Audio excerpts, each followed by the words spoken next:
Welcome to Rsbn Tonight and happy winter solstice. I'm Adam Taxin. Some of you must be familiar with this by now. We're still testing things out a bit here, and thank you for your patience with us while we do that during this process. This is the last of these test runs, and the last of these test runs and the last of our 2016 shows will be tomorrow night. And we'll probably get just a little bit better by then. Before I get to the news, let me remind you that also tomorrow night is the long-awaited premiere, which we're very excited for, of Raised Right. That is with Cassie Dillon and Will Nardi, right here on Rsbn at 7 p.m. Eastern. We start off tonight with, sadly, the new normal in Europe. More specifically, the realities of Christmas in Berlin in 2016. The suspect in Monday's Berlin Christmas market terrorist attack is still on the run. However, he has been identified. His name is Anis Amri, and he was originally born in Tunisia. Astute viewers, however, probably figured out these very basic details 2 days ago as soon as they heard about the attack. Let's see. Immigrant, or so-called refugee? Not that there is any war going in Tunisia which would create many refugees. Check. From a Muslim country. Check. Ties to a radical Muslim cleric. Check. Previous run-ins with the law. Check. So all this information coming out today isn't really news to anyone besides the mainstream media, which of course is paid to act shocked. No, for those of you who've seen Casablanca, to act shocked. At this point, I think it might be easier if the mainstream media only reported details of the attacker if they don't match this profile. Otherwise, no need, we already know. And by the way, those who even watch MSNBC even know. But give the mainstream media some credit here. At least this time, they actually did not, even for a little while, try to link it initially to a so-called angry white male who is bitterly clinging to guns and religion. Next up, President-elect Donald Trump. I love saying that. I only get to say that for another month, 30 days. But President Donald Trump, I suppose I could work with that too. I believe there may be some Trump fans here among the Rsbn audience. But what we're talking about is another media-manufactured micro-controversy, and one that was swiftly dealt with effectively by the president-elect. The Trump family is now saying it will not be involved with a January fundraising event, which initially promised big donors access to President-elect Trump and his sons. A pamphlet about the event promised donors of $500,000 or more a hunting trip with Trump's sons, and as for really huge donors, who gave $1 million, there was the opportunity to meet Trump himself. Today, however, the Trump transition team said that these proposed donor goodies were just initial concepts that were not approved by the Trump family, and they would not, in the end, be offered. And to watch the mainstream media report this story today, this story somehow reflects badly on Trump and his family and shows there to be, quote, ethical questions surrounding the future Trump administration. And I am going to turn this over after I mention a takeaway a less Trumpophobic observer might have here is that this story shows how much more ethical a Trump administration would be than a Hillary Clinton administration. Now, I've talked for a while, and I want to turn this over to my co-host for this segment, Liz Willis, who you're seeing for the first time, and there's just so much good Trump news, and I want to share it. Over to you, Liz. Thank you, Adam. Remember what happened when all the Clinton Foundation stories came out? Nothing. Hillary said she'd separate herself from the foundation after the election, and also said that Chelsea would still be involved with the foundation. So basically, she didn't do anything to fix the problem. In contrast, President-elect Trump hears about this issue with the fundraiser, and the very next day, he fixes the problem. Not promised to fix in several months with a fix that's not really a fix, but he really fixes the problem. Don't hold your breath waiting for the mainstream media to give him credit for this. They're too busy still reporting on the fictitious Russian hacking. And more President-elect Trump news today. The final popular vote tally in the presidential election has now been certified, and Donald Trump, when you exclude the leftist outlier states of California and New York, has won the vote by approximately 3 million. Your leftist, non-critical Facebook so-called friends, if you have any, are probably gleefully posting about how Hillary Clinton won the popular vote by not quite 3 million votes. But your non-leftist friends, who may well have insufficient time which to post on Facebook, they probably see the real story here, which is that President-elect Trump won by just about 3 million votes in the 48 states other than New York and California. And remember, that doesn't include illegal voting, which Barack Obama assures us is just Trump and Republicans being paranoid. Put into a search engine, for example, the terms recount in Detroit. Also, it's worth mentioning that more electors defected from Hillary than from Trump. You all saw that. It wasn't even close. 7-2. Who really saw that coming? I certainly didn't. Now, can you imagine if these numbers were reversed and more Trump electors defected than Hillary electors? How much we'd be hearing about it. I bet we wouldn't even know about the Berlin Christmas market attack because the mainstream media wouldn't have wanted to break into their wall-to-wall 24-hour coverage of Trump election defection.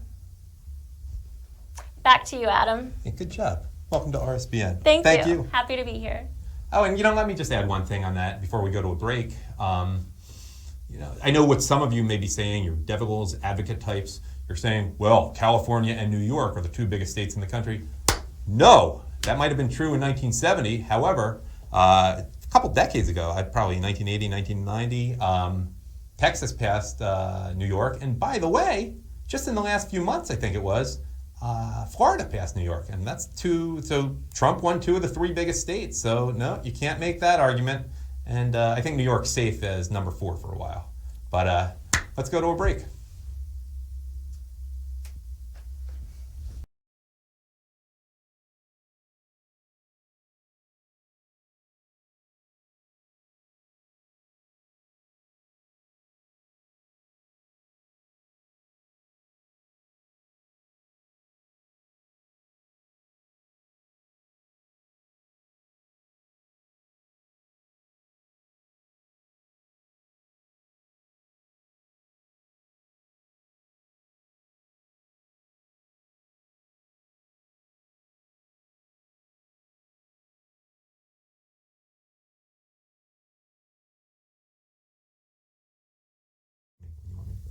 And now the latest on the Obama recovery. The Wall Street Journal reported today that almost 40% of American young adults are living with their parents or other relatives.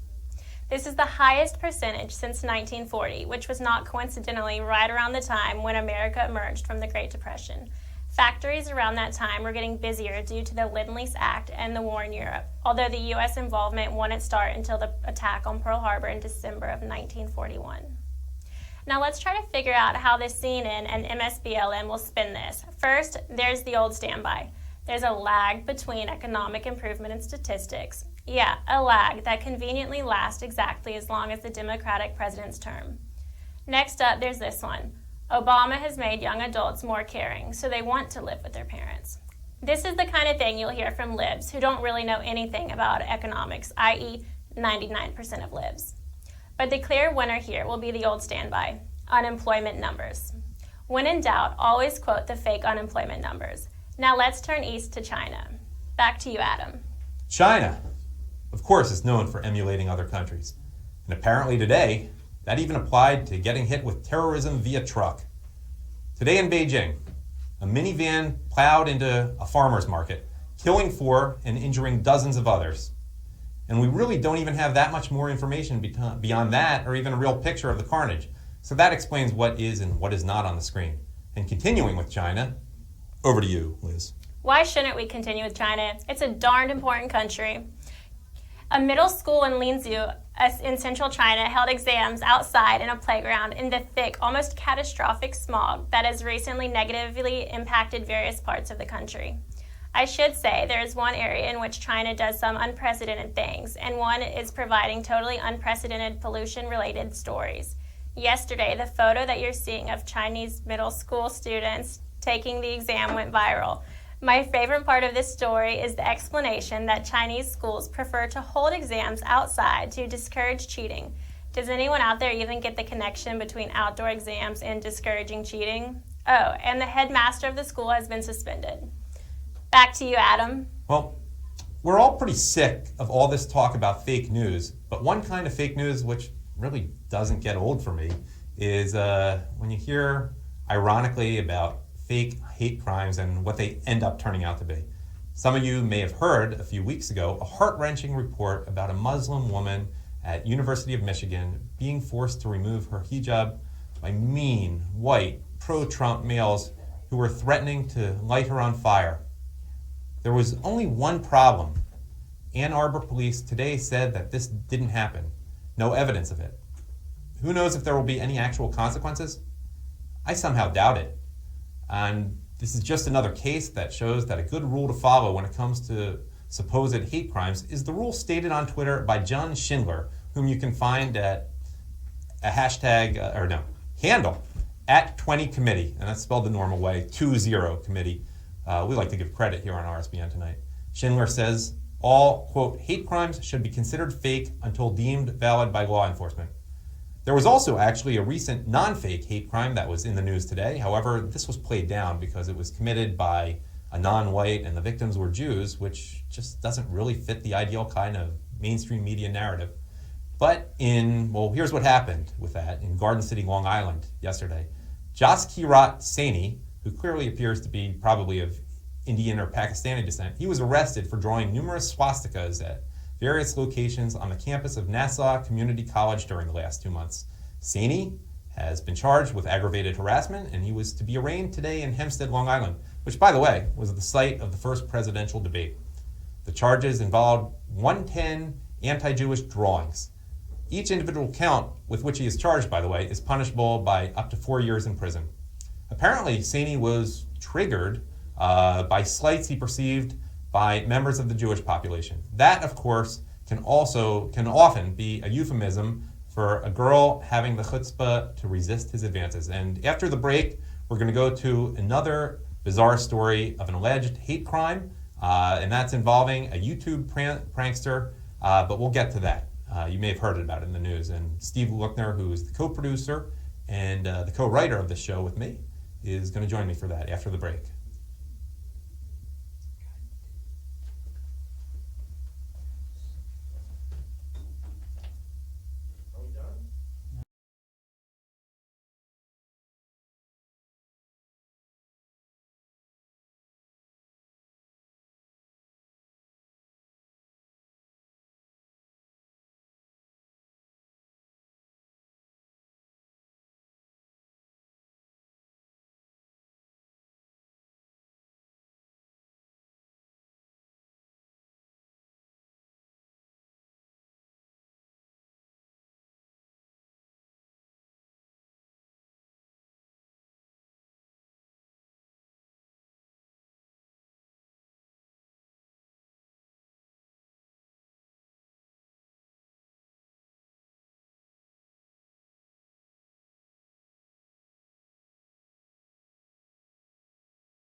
Welcome back to Rsbn Tonight. You might have seen things changed a little bit. That's because I'm here. Adam went away for a second, but we have 3 people doing stuff tonight, 2 seats, so I'm going to finish up the show with Liz. And Liz, I'm here because I just wanted to talk about a little something that bothered us in the office today. I don't know if you heard about it, but there was a big story today that kind of went viral on the internet about a guy, Adam Saleh, who got thrown off. He made a video today and he posted it, and it said, "I got thrown off a Delta Airlines plane just because I was speaking Arabic." Do you feel like somebody should be thrown off a plane for speaking just Arabic, Liz? Absolutely. You know, I hope that there's more to the story than that, and that the flight attendants wouldn't just take him off the plane for speaking a foreign language. It broke my heart to watch that video.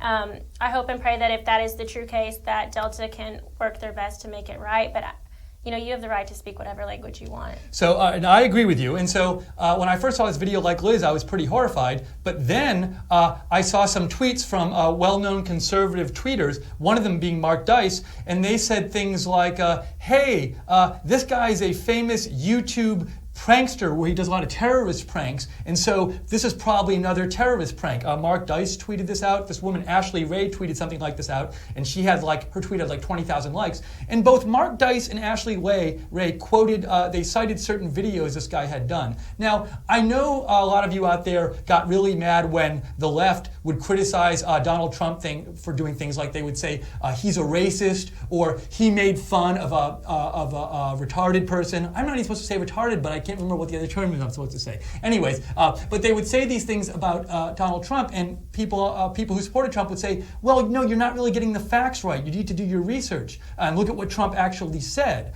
And for example, Trump didn't say, I want to ban all Muslims. He said, I want a temporary ban on Muslim immigration until we figure out what's going on.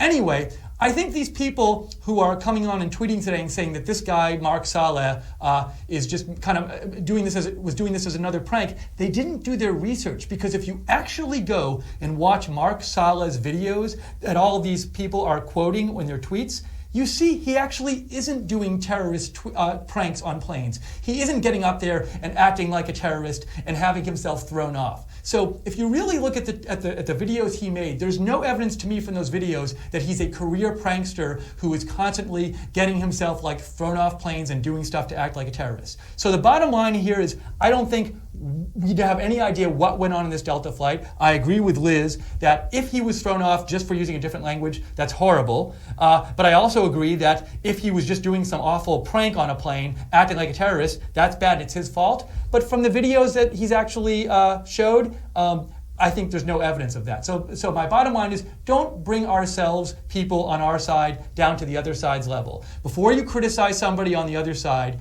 do your research. If there's word out there that they did videos, actually take 5 minutes and watch the videos. We want to be better than that. But that's my little rant on the matter. So Liz, I want to say on behalf of Rsbn, thank you so much for coming in. It was so fun to have you here. Did you enjoy your time here? I did. It's so nice to be back in Auburn, Alabama, and what y'all are doing here is amazing. I'm happy to be a part of it. Awesome. Well, it's great having you. I'm sorry I'm a little underdressed for our two-shot, but these things happen. Anyways, I hope you guys have enjoyed the show. We'll be back tomorrow night, and please, check out tomorrow night, Raised Right with Cassie and Will. It's going to be awesome. It's a premiere. It's a show about what it's like being a millennial conservative on a college campus. You might have been a millennial conservative on a college campus. Might have. Yeah, so you might be interested in the show too. I'm excited to see it tomorrow night. Awesome, great. Thank you so much, Liz. Thank you for watching, and we'll see you tomorrow night. Bye.